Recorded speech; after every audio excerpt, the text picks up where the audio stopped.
Baby, you just did a Baby, you just did a vacate. You've been overworking, working 9 to 5. Use your PTO, we go. Mga palalas, kumusta ang lahat? Magluluto na naman tayo ng ulam. Another day, another video, another kain, another luto. For today is parang tinola pero hindi tinola. Ayan yung ating chicken. Hinugasan ko namin, narinate ko yan sa asin, paprika at paminta. Meron tayong pechay at sayote, mga palalabs. At nagigisa na rin tayo ng sibuyas, bawang, kamatis. Ayan. So, parang sinabawan na manok to. Lagay rin tayo ng chicken cube. Sinasama ko sa paggisa. Pakiramdam ko kasi mas masarap pag sinasama siya sa paggisa, mga palalabs. Ang bango. Isang gisa na yung ating mga kamatis. Ilagay na natin yung ating chicken. Ayan. Ang hirap diba? Ikaw na nagluluto, ikaw pa taga-video all around. In the neighborhood.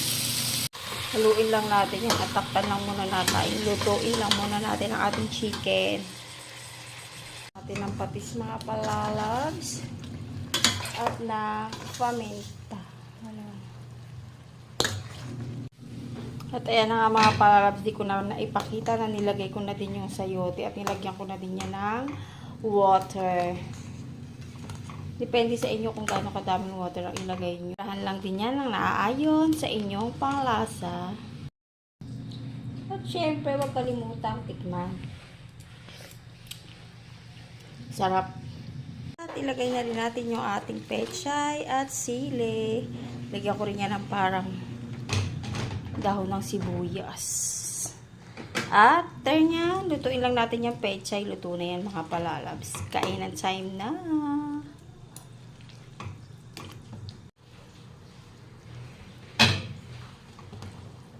Kumukulo ng mga palalabs yung ating tinola.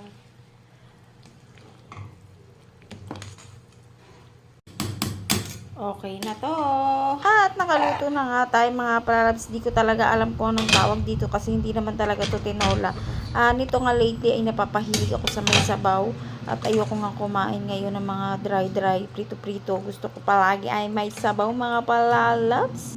Kaya naman, ilabas na ang kanin. Masarap to sa may sausawan na kalamansi at patis na may maraming sili. Kainan time na, mga palalabs. Salamat sa panonood.